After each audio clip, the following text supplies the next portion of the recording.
Guys আজি দেওবাৰ, আজি আমাৰ ঘৰতে মিনি ৰেষ্টুৰেণ্ট ফিটিং কৰা হৈছে।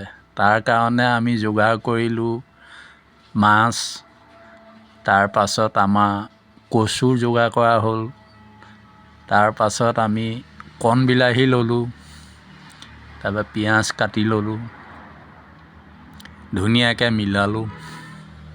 মিলাই আমি কেৰাহীত তেল দিলোঁ, পিঁয়াজ দিলোঁ, কচু দিলোঁ, বিলাহী দিলোঁ।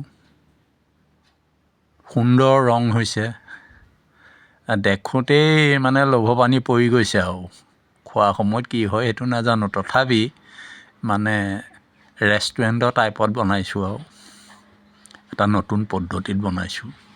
সদায়তো খাওঁৱেই, আজি বন্ধ বাৰ, আমাৰ হাতত পৰিলে ৰন্ধা কাম কাজ। আমি দুজন ব্যক্তি, গৃহিণী অন্য কামত ব্যস্ত হৈ আছে। এনেই গৃহিণীয়ে আমাক বনাব নিদিয়ে, আমাৰ দুজনৰ ভিতৰত বহুত মিলা প্ৰীতি। গাইজ আপোনালোকৰ মাজত বাৰু মিলা প্ৰীতি আছেনে এনেকুৱা? গতিকে আমি আজি বোলো গৃহিণী কাম কৰোঁ আৰু গৃহিণীক সুন্দৰকৈ এসাঁজ তৃপ্তিয়ে খুৱাওঁ, সেইদে বুলিয়ে আমি সকলো বস্তু আয়োজন কৰিলোঁ। আয়োজন কৰি এটা ক'বলৈকে পাহৰিলোঁ, লোকেল মাছ আছিলে নহয়, এই গৰৈ মাছ আছিলে।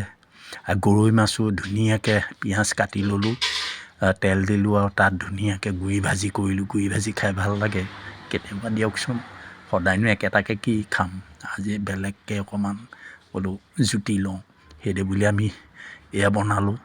এয়া বনাই মেলি হ'ল, এতিয়া ধুনীয়াকৈ থৈ দিছোঁ। তাৰ পাছত গৃহিণী কাম কাজ আজৰি হ'ব।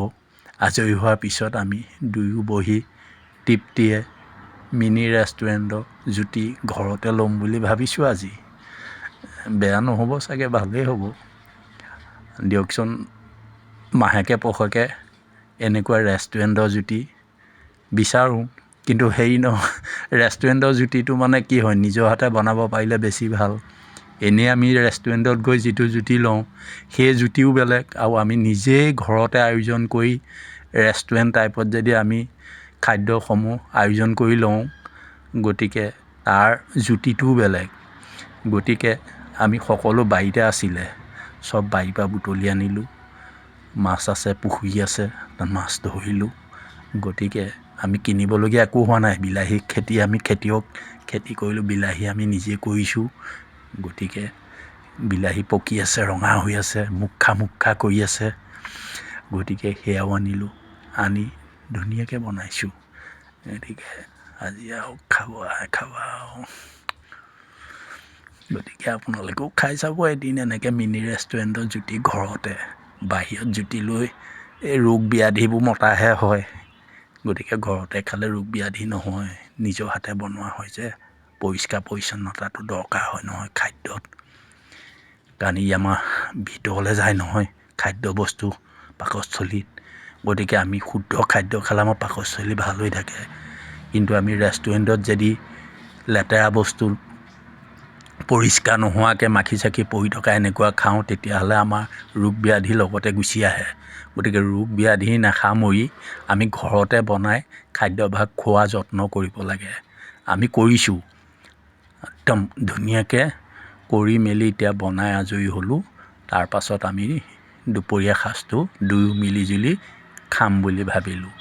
গতিকে আজি ভিডিঅ'টো ইমানতে ৰাখিছোঁ। আকৌ পুনৰ ভিডিঅ' দ্বাৰা আপোনালোকক লগ ভাগ হৈ থাকিম ন। এদিনেইতো নহয়, আকৌ খাব লাগিব, আকৌ আমি ভিডিঅ' প্ৰদৰ্শন আপোনালোকক কৰাব লাগিব। গতিকে আপোনালোকেও এসাঁজ তৃপ্তিয়ে খাব। আজিলৈ আহিছোঁ, কৃষ্ণ।